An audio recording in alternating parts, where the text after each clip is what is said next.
Hey everyone, it's Lori, and I'm here today, and I just wanted to bring you a video about homeschooling. Now, I have been homeschooling for 10 years now. I really could say almost 15 because I went to my first homeschool conference while I was pregnant with Eva, who will be 15 pretty soon. But we started homeschooling her somewhat officially. With Eva, we started officially homeschooling when she was 4 years old. We enrolled her a homeschool school where everything came in a box, and we had support of the staff, and grades were kept and records were kept. So we enrolled her in kindergarten at 4, knowing that we would do it over the course of 2 years, and that was the end of us having record keeping done by somebody else. It did not fit for me. So, first of all, I just want to talk a little bit about some different styles of homeschooling and maybe give a few book suggestions for some of these methods, because although I have been through many methods, I have not used every method of homeschooling. I have been homeschooling from preschool through, we're finishing up 9th grade right now with my oldest. And then we also did a year of local preschool and 2 years of a virtual charter school with Charlotte because she needed some speech therapy when she was little. Okay, so getting started, there are lots of different philosophies of homeschooling. So if you're watching this video because you thought, I have contemplated homeschooling, what's this homeschooling thing about? We're going to start right there. So I'm going to start off with some books that I recommend for people just getting started. Okay, the first book I want to talk about, I actually don't have. I have no idea where it is. This is probably the book that I loan out most often when people ask me about homeschooling. And that book is Catholic Education, Homeward Bound. And it's by Kimberly Hahn, and I can't remember her co-author off the top of my head. But it is a very basic why some Catholic families have chosen to homeschool. It is an older book. It's been around for a while. It had been around for a while when I started homeschooling, but I think it's very much a kind of classic book that you can always come back to. So the next one I want to talk about is the Catholic Homeschool Companion. You'll notice a lot of these books are going to be Catholic books because I am a Catholic homeschooler. These are not exclusively Catholic books, but it's going to be Catholic book heavy. The Catholic Homeschool Companion is similar to Catholic Education Homeward Bound, but it's a lot bigger. So Catholic Education Homeward Bound is probably about that thick. And I think it's a little more comprehensive. It's also a little newer. This one was published in 2005, which is not particularly new by any means, but just in terms of just being a little more current, I guess. And this one has different subsections in it. So does the Catholic Education Homeward Bound. But so there's a chapter on core subjects and one on enrichment subjects, high school, homeschooling styles and strategies, children with special needs, homeschooling in unique circumstances, the father's perspective, finding inspiration, homeschooling community and support, home management, homeschool students and graduates, and then there's some appendixes as well. So this is selected and edited by Maureen Whitman and Rachel Maxon, but each chapter is written by basically a different person. There might be some that do more than one chapter. But so you get a whole bunch of different perspectives in this one book, and it covers a little bit of everything. Not super deep, but gives you a starting point. An older book, also by Maureen Whitman and Rachel Maxon, is a Catholic Homeschool Treasury. And mine has had a rough life. I'm not really sure when we got all covered in mud. I have lent this one out a lot too. I don't know if that was me or somebody else. So this one is a second edition, and the first edition was published in 1997, which is the year I graduated from high school.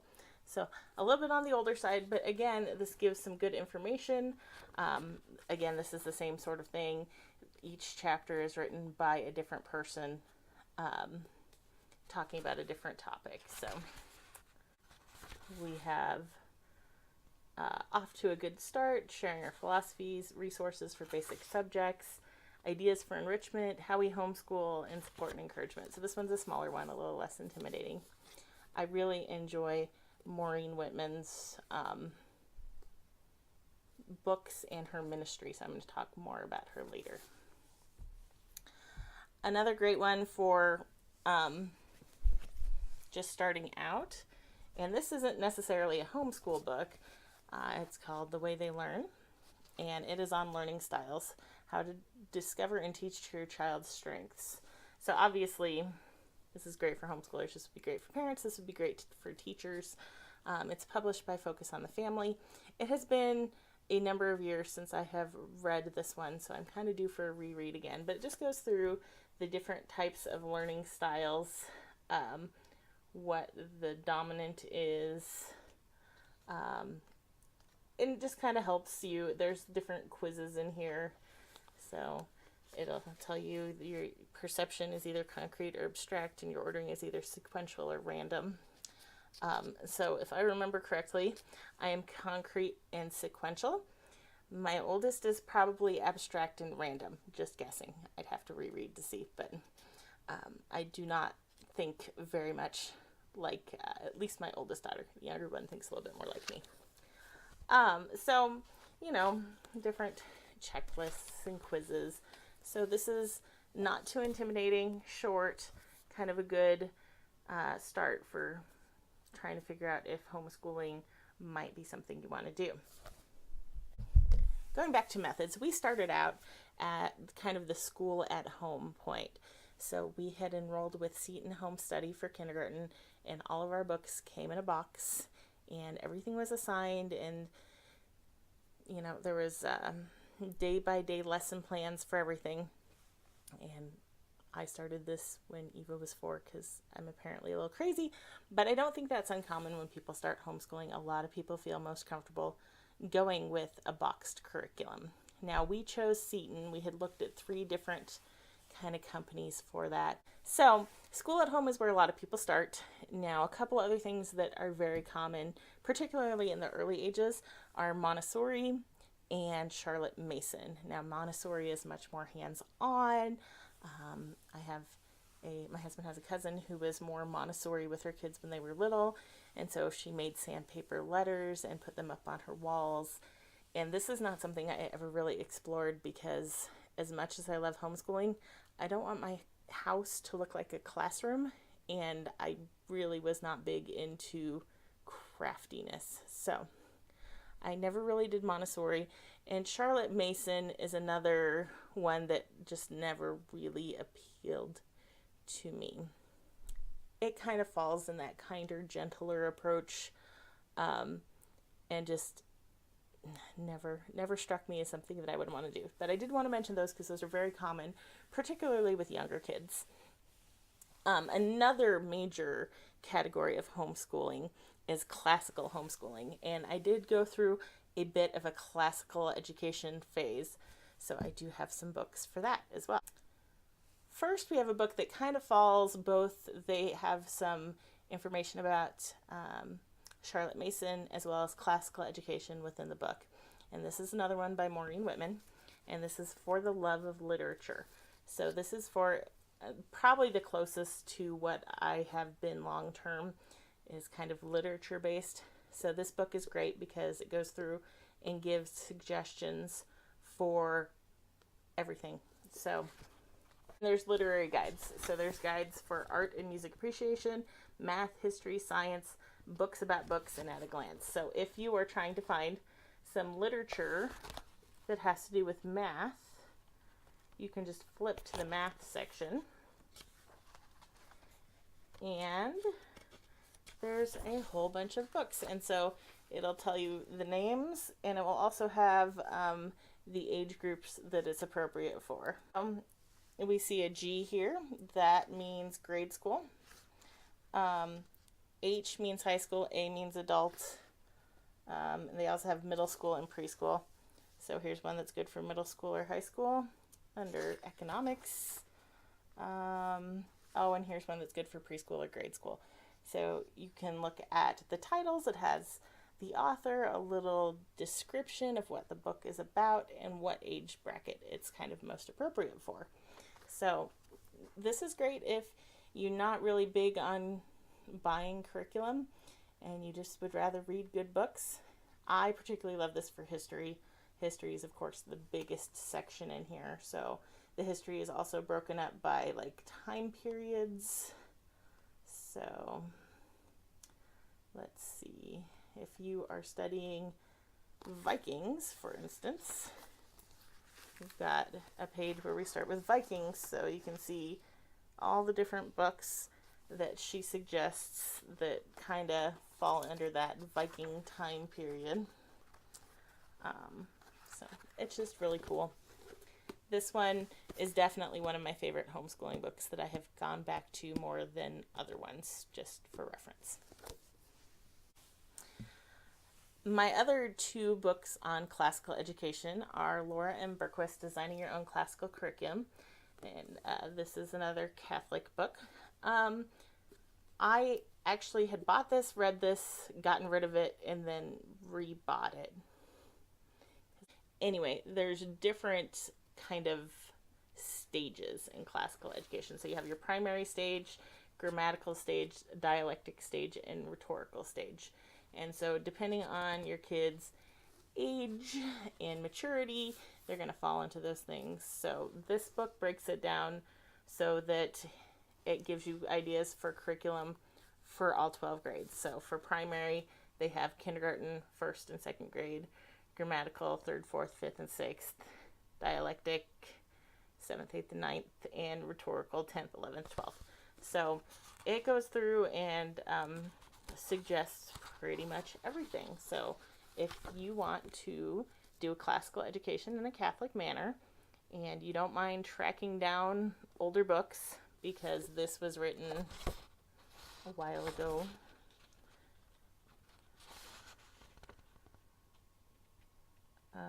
The original edition was 94.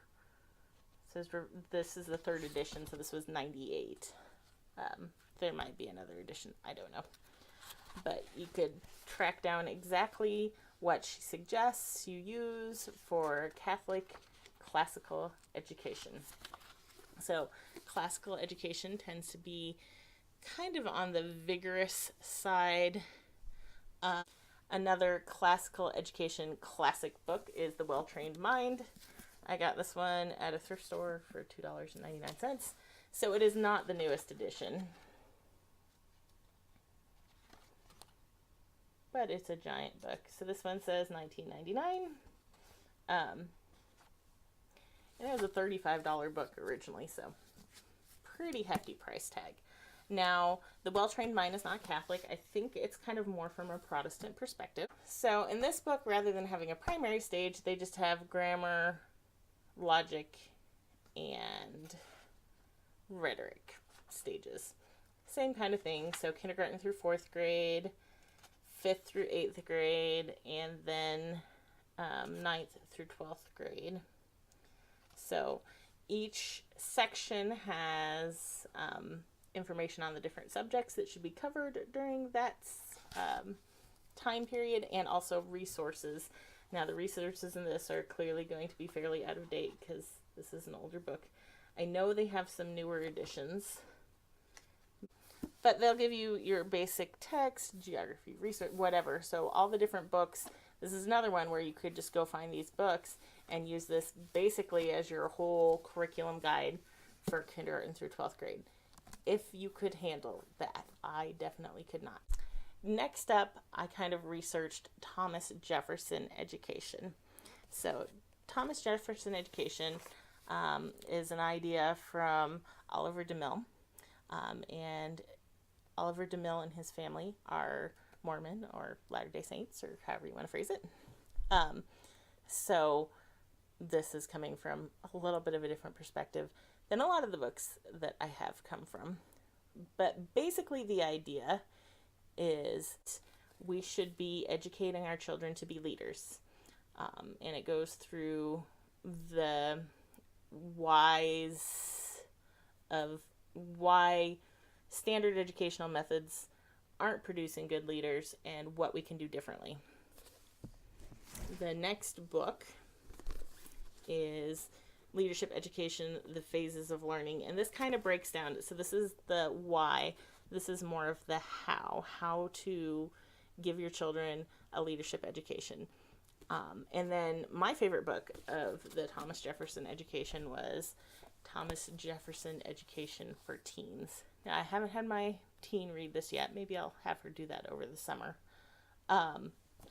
But this one kind of breaks down the whole concept of Thomas Jefferson education to a teen.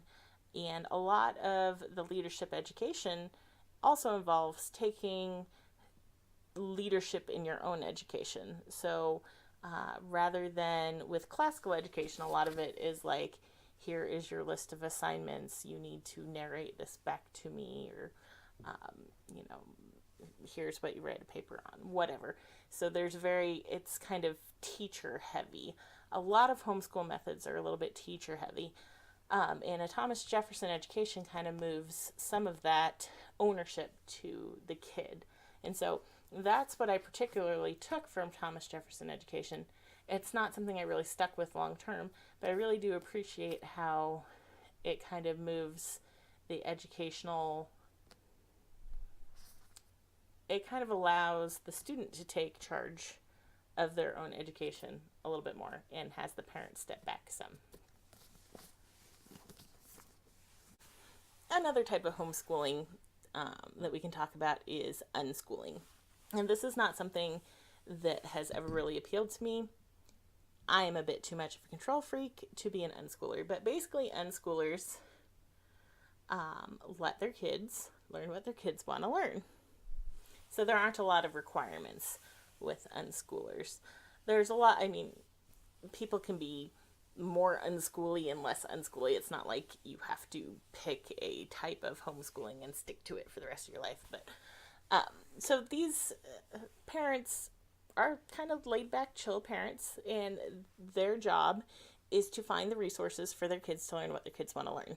But I do have a book about unschooling that I have read because I was kind of interested to see what I thought. And that is Homeschooling with Gentleness, A Catholic Discovers Unschooling. And so I enjoyed this book. It didn't convince me that I was ever meant to be an unschooler, but it did make me understand a little bit better. Sometimes there's kind of this idea that unschoolers are just lazy. Oh, no. Unschooling actually is a lot of work on a parent. So I don't think I'm ever cut out to be an unschooler, but if you're interested in learning more about unschooling, this was a pretty good book on the subject. A couple more resources I just want to bring up are the Techie Homeschool Mom. She's on Facebook and Pinterest and probably all sorts of other social media. She has some great tips for how to deal with technology in your homeschool.